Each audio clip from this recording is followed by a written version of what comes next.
Hey there, I'm John with Recovery Life Now. We're talking today about 5 keys to overcoming addiction. 5 things that are really important when you are really committed to defeating your addiction, to getting it out of your life. And I love the 12 steps. I love, um, there's a lot of things that can be helpful on your journey. And this is just kind of a um, 5 things that just to try to encourage you, to help you, give you some waypoints along the way, and things you can take action on right now if you're really committed to recovery. And if you're not committed to it, heck, I know you're not gonna walk down this road. So, the first one is radical honesty.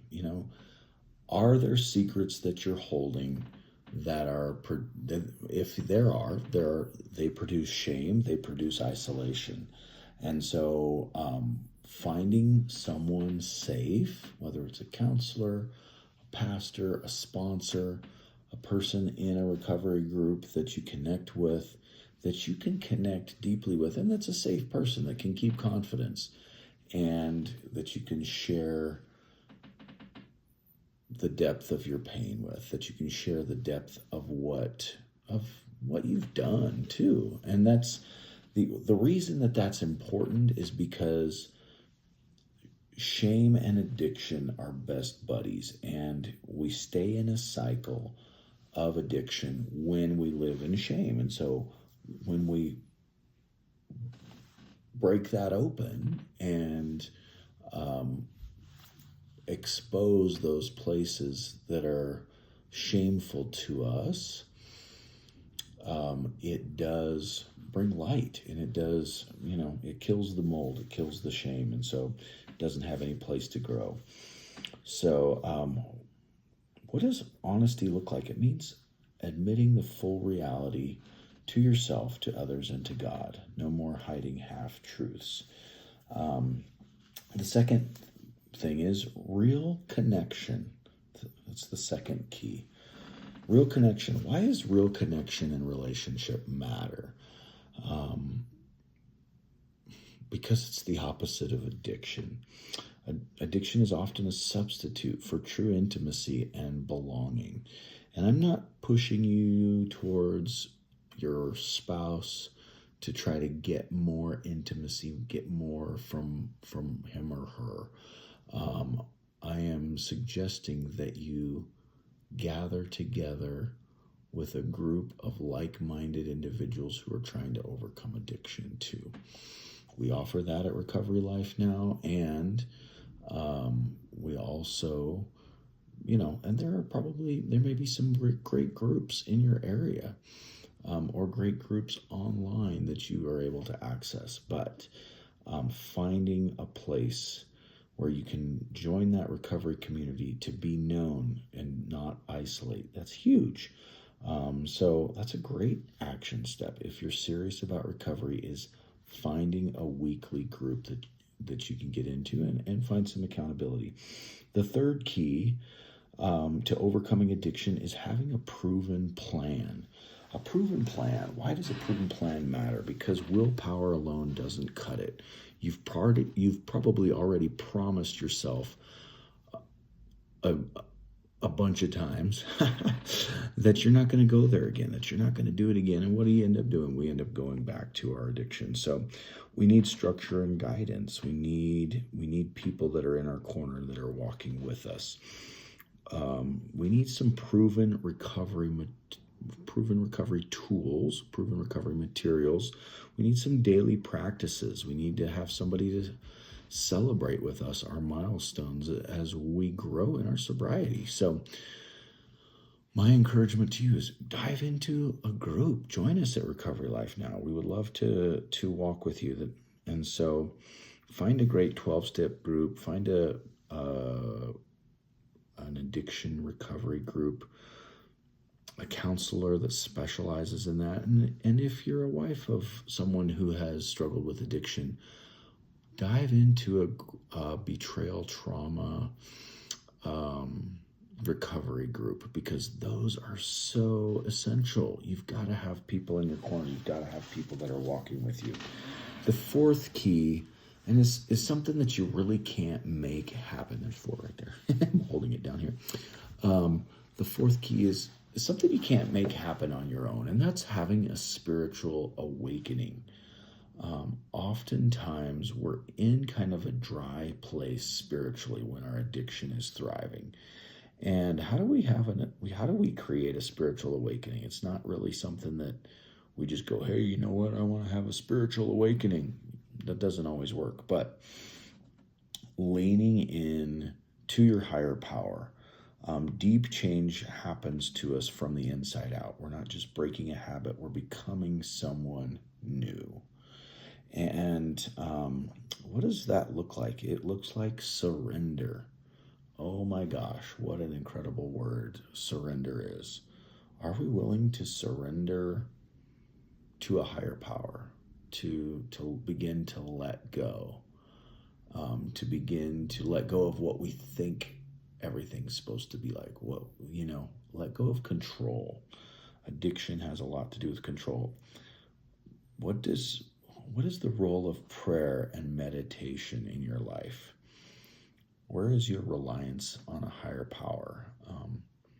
These are all really powerful questions, because if we can connect with a higher power that is benevolent, that is loving, that is kind, that has our best interest in mind, we can begin to let go and relinquish some of that control.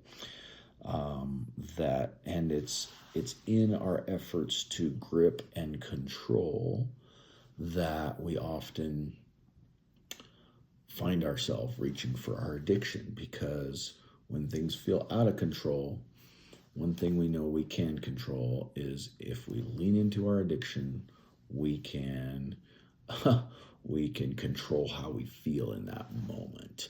And so I invite you, take a look at what is your spiritual life like. Truly, not how often you go to church, not how often you do religious stuff. I'm talking about a deeper spiritual life that happens on the inside of you. What can that look like today? You can start by just praying a simple prayer of surrender, of taking a time of quiet reflection. That could be the beginning of that. And as you lean into your groups and lean into the program that you're working, you're going to find that your spiritual awakening begins to happen. It's something that you can't control, but it begins to take shape and begins to happen. So I invite you on that journey. Recovery is such a beautiful journey. It's a horrible journey. I love that, that it's such a dichotomy. It's difficult. It's challenging. All these things that I'm talking to you about today, they're not for the faint of heart. You've got to have a strong commitment to recovery to be willing to even embark on any of these. To go to a group takes courage. It takes strength to make that first phone call, to apply to our program at Recovery Life Now. It takes some strength. It takes some courage, but it's so worth it. And it is a hero's journey, and I think about Frodo sitting in the Shire, if you're familiar with Lord of the Rings, and he doesn't want to embark on a journey. He doesn't want to, he likes his tea in the morning and all the teas and the breakfasts and things that he has. He likes the comfort of it, but he's being called on a journey that is going to transform him. And I feel like oftentimes that's what I get to call people into is, are you willing to embark on this journey of recovery and begin to find that transformation? And when you watch The Lord of the Rings, you see Frodo changing and shifting, and each time that he chooses courage over fear, and each time that he chooses to take a step forward instead of a step back, he is transformed into a new person. So you can't even recognize who he is at the end of the story versus how he is at the beginning of the story. And so the same is true for you. You get to walk this road of transformation with other people that are on the road of transformation, and be transformed into a different person, a person you're proud to be. How cool is that? The fifth and big key to overcoming addiction is having courageous commitment, having a powerful, passionate desire to change. You've got to want to shift this, to change it, to knock it out, and to connect with your why. Why does your recovery matter? Are you doing this to please somebody else? Are you doing this because you really want to change? That's a big, important question to ask yourself. How committed, maybe even on a scale of 1 to 10, what's your commitment level? How committed are you to really changing? Because, there will be setbacks, but persistence does bring freedom. What does it look like? What does commitment look like? It looks like daily action, owning your progress and your pain, and keeping your promises to yourself and others. And that's where having people that you journey with, having a guide, having a mentor, having a friend on that journey with you is so absolutely essential.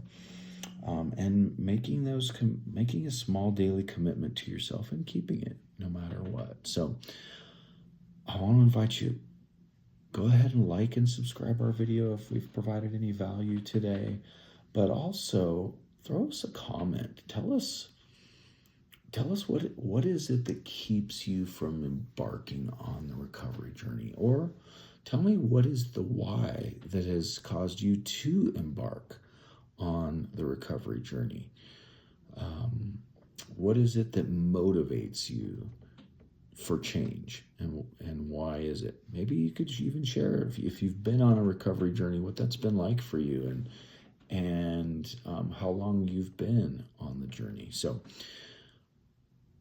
as always, would love to have you join us over at recoverylifenow.com. You can either sign up for our updates, you can join our program, you can get a mentor or a coach to help guide you on this path. Join some of our groups. There is some cost to that, but reach out to us and apply for our program if you would like to be a part of it. So looking forward to chatting with you more, and we hope to see you on the next video.